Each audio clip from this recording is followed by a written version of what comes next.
Who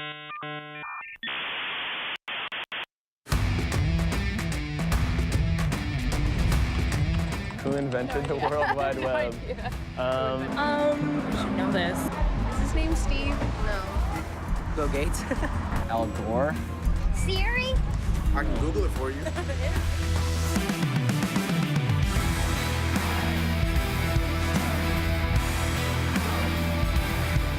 He designed the web. He wrote a paper that said, here's what the World Wide Web should look like. The ultimate vehicle for free expression. There are thousands of people who are probably more famous than Tim Berners-Lee, and yet not one of them has had the impact of Tim Berners-Lee. I'm very happy that I'm not a household name. I think that must be horrible. Please give a huge standing ovation for the creator of the web, Sir Tim Berners-Lee.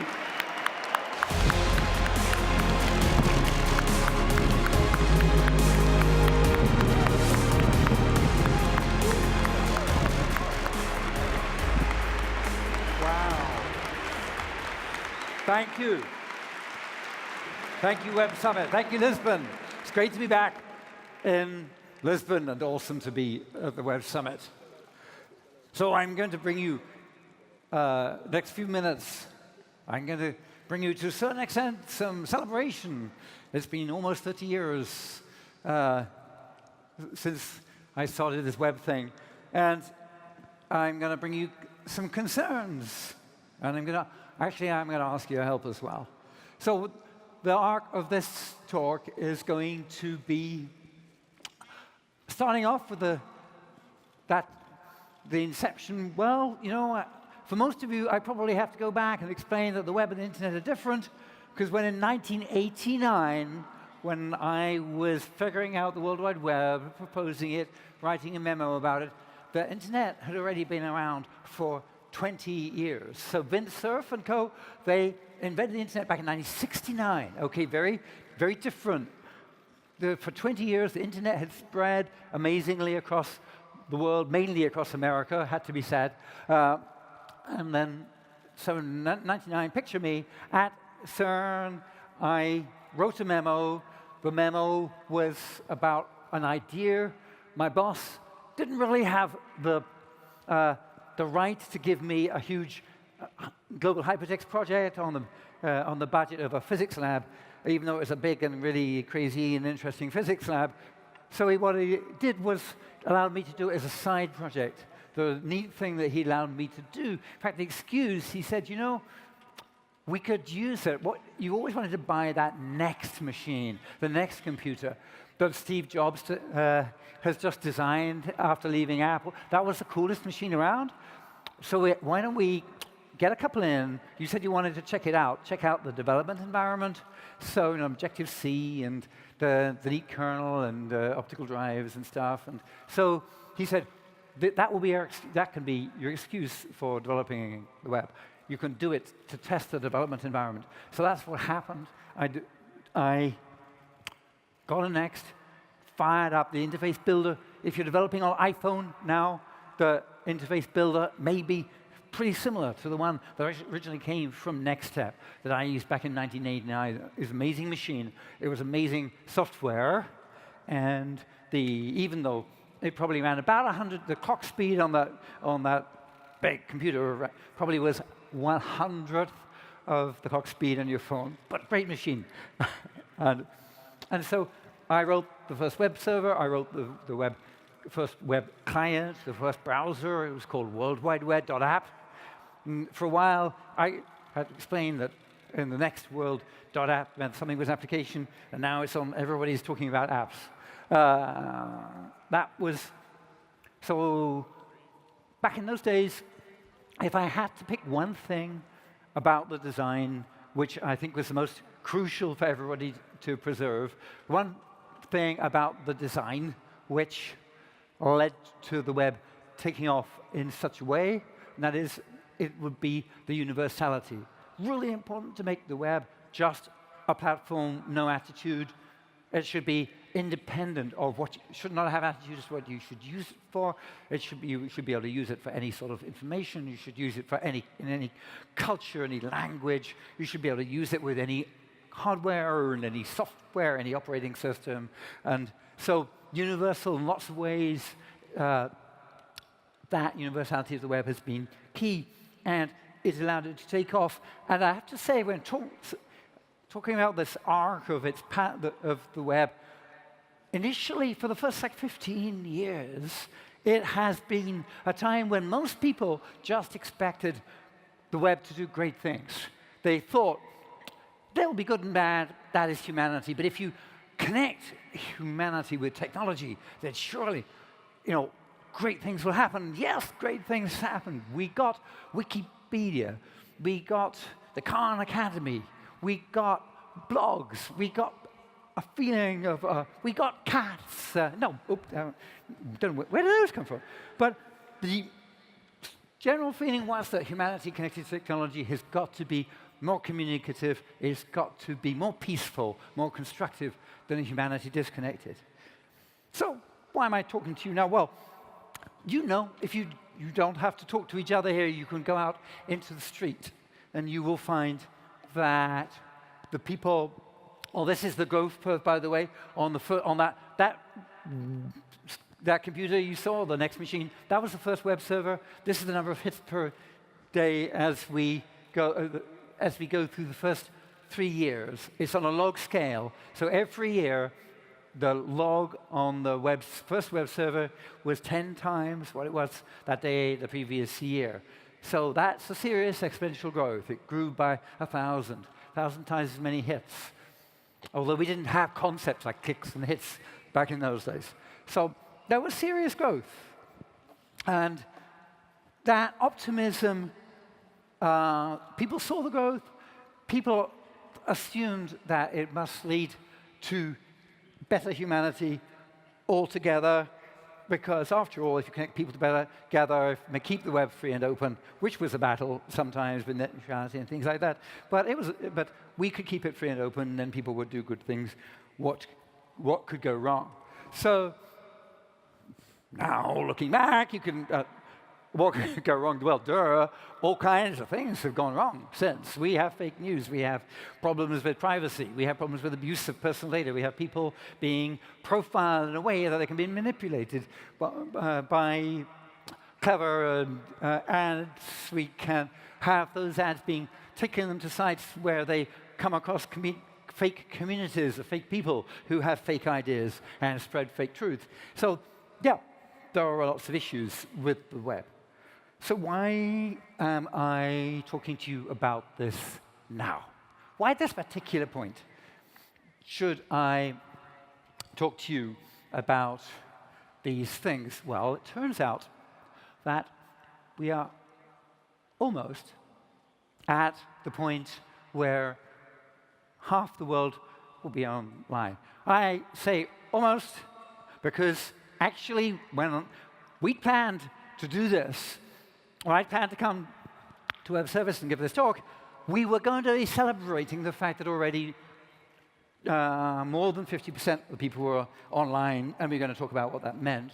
So there is this graph. Well, this graph it ends with predictions. This is the ITU figures about how many people are online, how many people actually can use the web.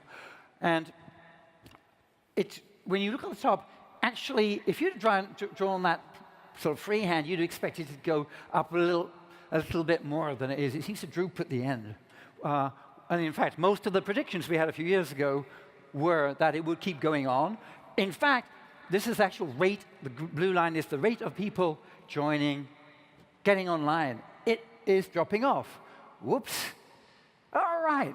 That's an issue because everything we do in this community to make the web more and more powerful, actually, it means that we increase the digital divide. Every time we make the web more cool, everything you add to the web, it means that the difference between people like us that are online and people like the other, almost 50%, more than 50% of the world who are not online gets greater. And so, in fact, we have an obligation to look after both parts of the world. So I'm going to give you, and we have two things we need to do. We need to make sure that for the people who are connected to the world, to the web, that the web actually is a web that allows them to produce, it's the web they want, it's the web that allows them to produce the world they want, and fix a lot of the huge number of issues we have with the existing web. And also we need to help at the same time. We have an obligation to help the others get online. So that's just two things. You can do two things, right? So fix one half of the world and fix the other half of the world. So and after that you can. But how are we going to do that? Okay, so we have this idea at the Web Foundation, and the Web Foundation is what we call a contract for the web.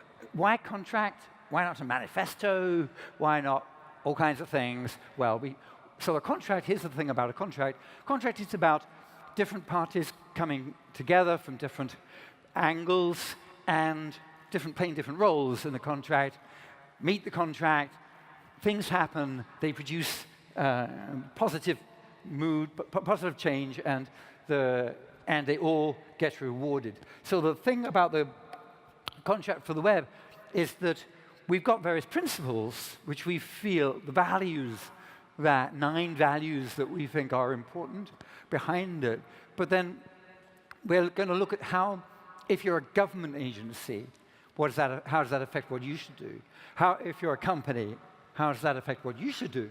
And if you're an individual, a citizen, a person, a consumer, then how does that affect what you should do?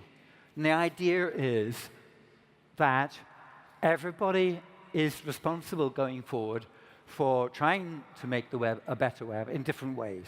And so when you look at governments, for example, you'll see you should protect things which are in the public interest, protect the internet, encourage innovation, encourage diversity.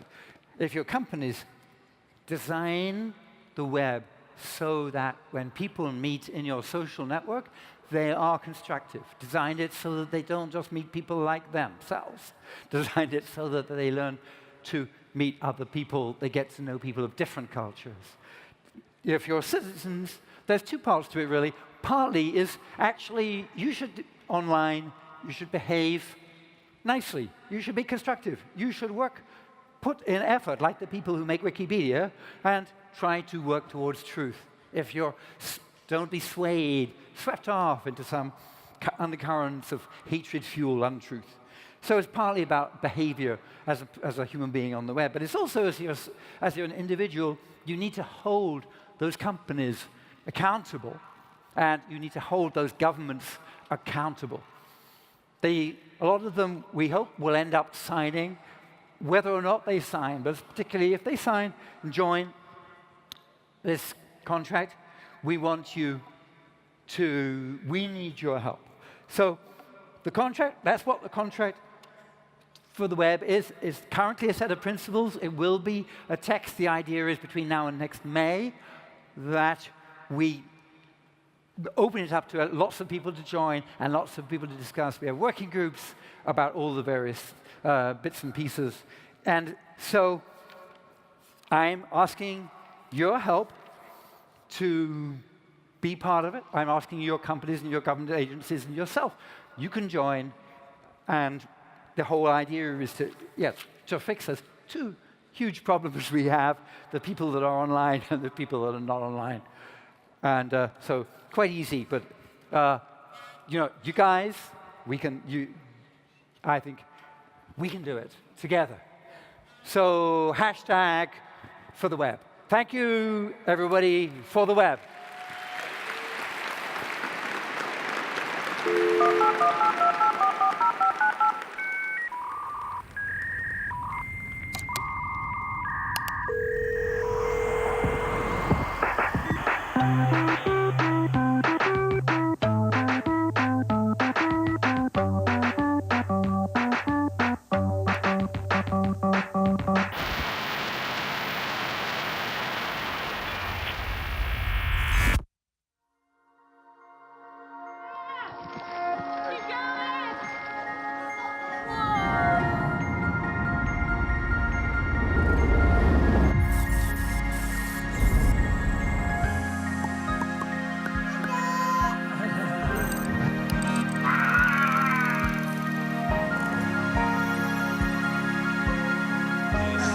emojis to start a chat.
I think everyone who comes out here is going to say, wow. Hi, guys. There's a bit of wow about it. Yeah. This contract for the web, it's incredible to see you out here and putting this out here and asking for more. The idea that governments, companies, citizens will work towards a certain set of principles. I love the idealism, and I think it's an important time for that.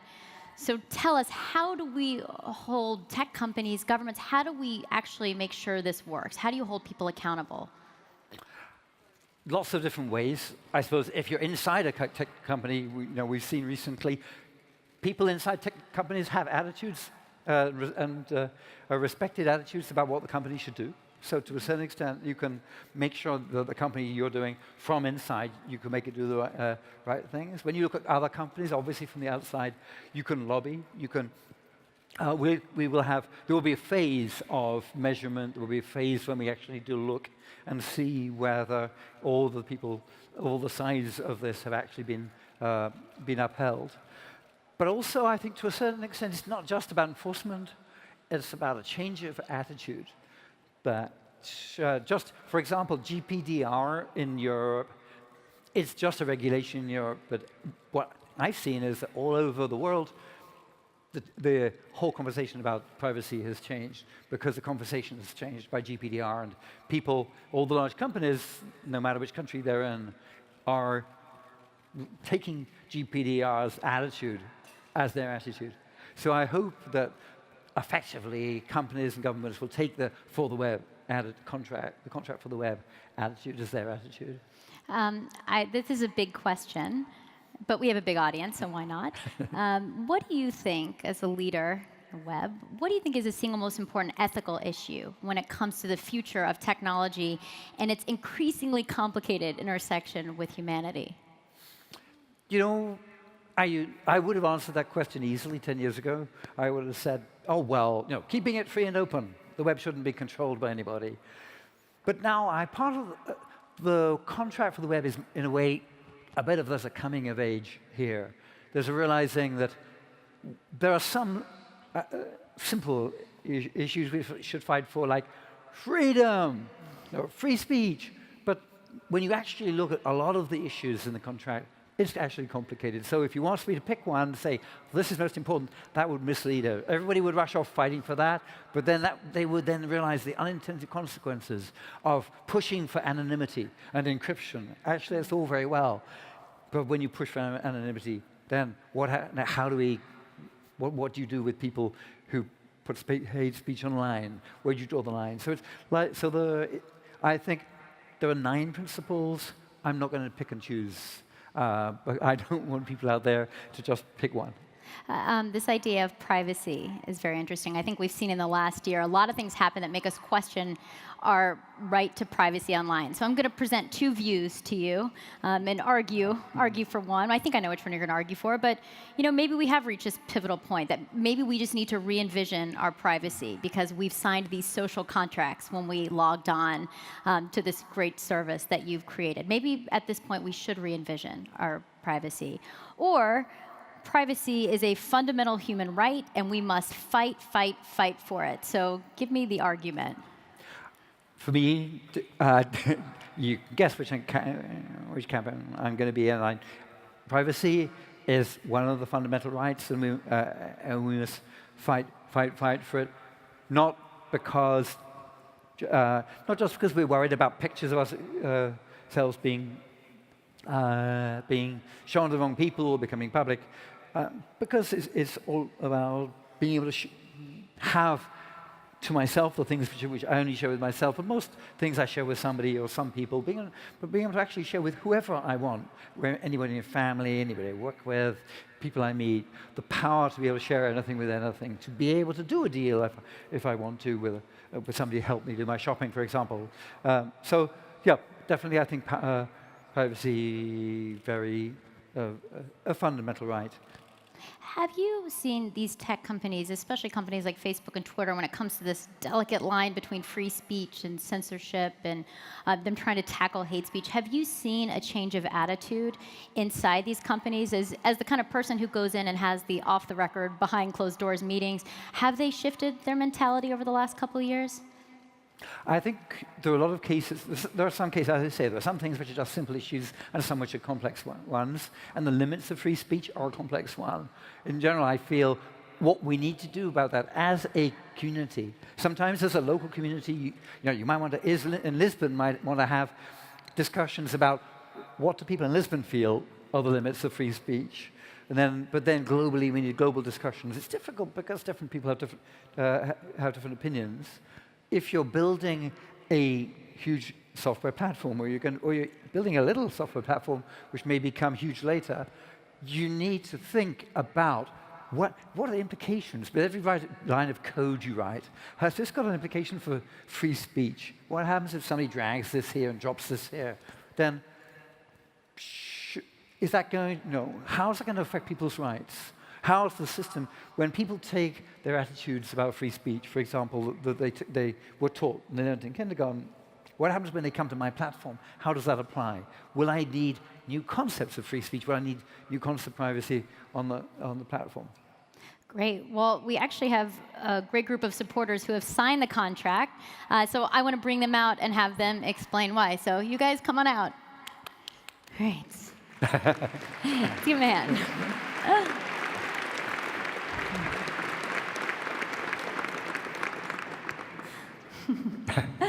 Conga lines. It's not a Beyonce concert, I promise. This is Web Summit, guys. Great. Michael, let's start with you. You are the COO of Anchor Free. You can explain a little bit about that. Having spent a lot of time in Silicon Valley, I know there are a lot of these dinner table conversations with folks talking about how do we fix things. Yep. How do you think this contract can actually help? Yeah, so I'll introduce Anchor Free real quick. So we build technology to make the internet more private, more secure, more open. So we fight internet censorship. People can get our app directly, or we have an SDK that they use. And so we've distributed that out to about 700 million devices so far. But it's really important that we all kind of participate in protecting the internet. I was in New York years ago, and this is the reason why I joined Anchor Free. I was in New York when SOPA and PIPA were coming out, and some great leaders in the New York tech community, including Alexis Ohanian and Aaron Swartz and others, kind of rallied us all, and then eventually kind of everybody to fight those laws and protect the internet and allow it to kind of grow and prosper. What that told all of us at that point is actually that is all of our responsibility. I had just left a dating site. Everybody was building their own apps. Some of us had 2 people on our team. Some of us had thousands. And we understood that it was all of our responsibility, and we needed to come forward. And what Tim is doing is fantastic, because this is a call out now to everybody that this is individuals, companies, governments to come forward and decide how we want the internet to be. I mean, it's kind of interesting, your specific standpoint, at the kind of tech leader you are and the service you have, I'm assuming you have to make some complicated decisions as to who is allowed to use the service, who's not, and where is that fine line between free speech and censorship. So as a tech leader, how are you grappling with these increasingly, murky waters? Yeah. Well, I think, as our consumer apps are consumer VPNs, and obviously that's, you deal with a lot of gray area. And I think as humans, we're very bad at dealing with gray questions. We love black and white. We love kind of, overt answers to things. All of these things need each of us to come to the table. What we'll try to do with this contract for the web, because there's questions of, if you're a government, okay, you want stability and control, but is censorship of the internet okay? And then where in the middle, should we place, what we do? If you're a company, is it okay to say, okay, well that country says that we need to do it this way, so we're going to do it this way? Where do these, kind of gray areas? We need to sit down and kind of engage with each other and decide where they lie. So I'm looking forward to doing that through the process of the contract for the web. Or you could just take his phone number and call him up anytime things get really complicated. Neelam, I know this is really personal to you. You are on the stage. I think you are the person who's never lived in the world without the web, I think. I'm sorry if anyone else. Safe to say. Everyone else seems young too, but you're very young. You're a rising digital activist, so why is this contract personal to you? Sure, thanks, Laurie. My name's Neelam, and I'm on stage today thanks to the New Now, who support rising passionate activists such as myself to make sure that our voices are included in decisions which impact our future. And I think to answer your question, Laurie, I haven't seen a world really in my adult life so far without the web and the power of digital. And I think that's so ingrained in the way that I live my life and in the way that I do activism. And I think I might have taken that for granted in the sense that I have access to education, I have access to economic opportunity, healthcare, and there are people all around the world, in particular girls and women, who don't have access to these things. But I think what's most important is this access to a sense of community, with which otherwise I wouldn't have been able to start up my own platform which brings social activists together. And I think it's super important. Somebody put it quite nicely to say it's the lottery of life, but it shouldn't be the lottery of life. And I think that's why the New Now stands for the new contract for the web. Great. And yeah, we could clap for it. You guys can clap.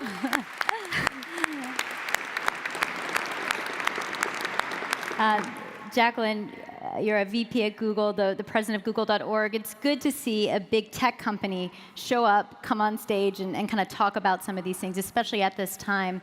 What was the thinking in having Google sign on?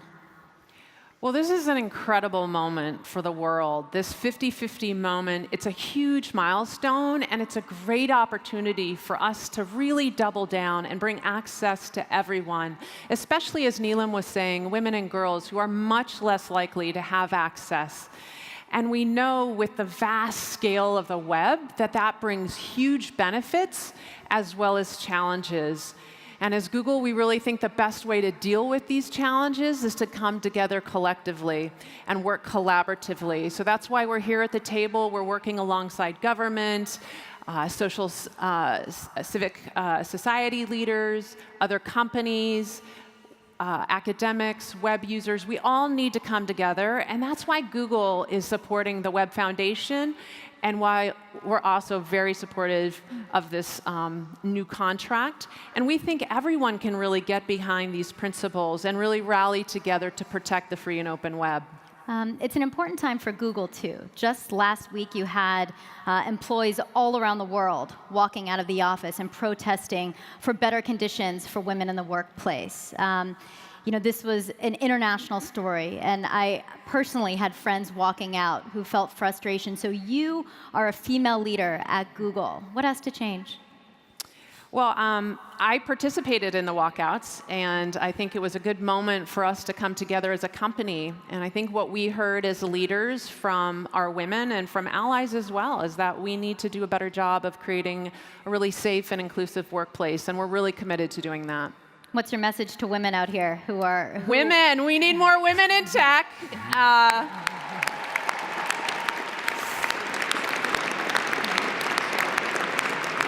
so proud of all the women who are already out there, and I heard the number of how many entrepreneurs we have in particular and women in technology, and we can do this together.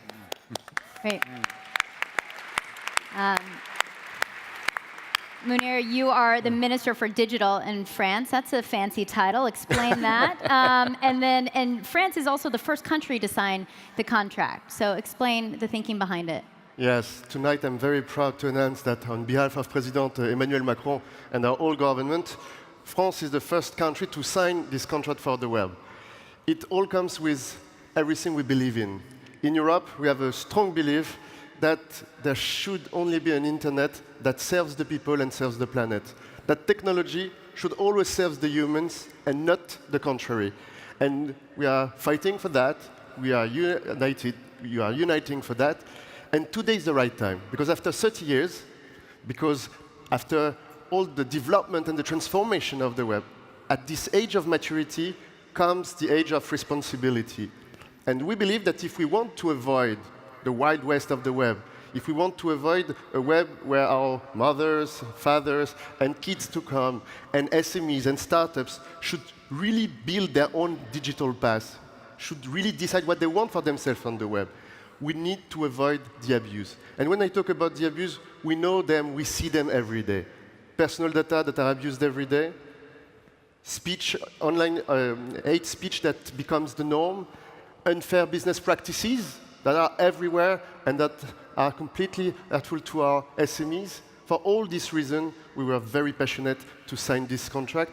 But this contract is only the beginning. So we need to work all together. And thank you again, Tim. Thank you.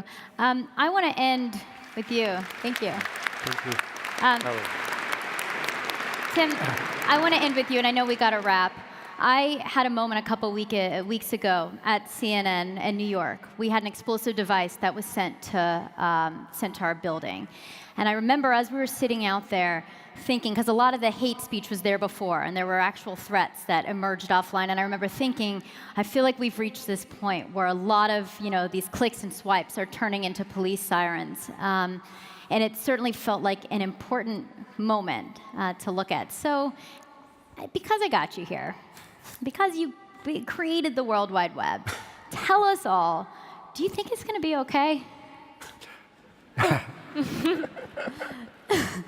don't need a hug. I'm okay. I'm all right, guys. It's going to be okay. It's going to be okay. Why is it going to be okay? It's going to be okay because these people are going to step back and they're going to put aside all the myths that they're currently taking as being just part of the physics of the way things work. Right? The physics is about an apple drops to a floor, the apples will keep dropping to the floor. People do not only have to be motivated. The systems that people use don't have to be free. They don't have to be the ad-based funding model doesn't have to work in the same way. It doesn't have to create clickbait. It doesn't have to be the only reason that you get a programming job in order to distract your user from doing what they're trying to do. I think we're looking for a revolution. Yeah, the contract for the web is a bit revolutionary because it says it's about going back to values, and behind that, I think there's a bit of a part of the revolution is about people like you, people who are actually building the web, are taking things into their own hands and saying, I actually want to work on a project where I am acting as the user's agent. I'm going to write code which works for the user, which isn't trying to distract the user. I'm going to write code so that when the user uses their app, there at every point, I try to make the app doing what I would want it to do if I was the user. There's that concept of the technology working for the user, and if you're worried about, if people say there'll never be a funding model for it, just do it anyway. What we used to do in the early days of before the dot-com bust, people used to just do it and worry about the funding model afterwards. We need a bit more of that. Because if enough people, if you generate value, if you serve the user, you are generating so much value, and it is value that your users won't be accustomed to. a pleasant experience reading your articles without being distracted, people won't be accustomed to. They may be shocked. They will realize that, that you've given them a lot of value, and somehow you and your users and the people you work with will get to a better place by throwing away the myths of the previous years. Thanks. Tim Berners-Lee, thank you so much, guys. Thank you. Have a great night. Thanks.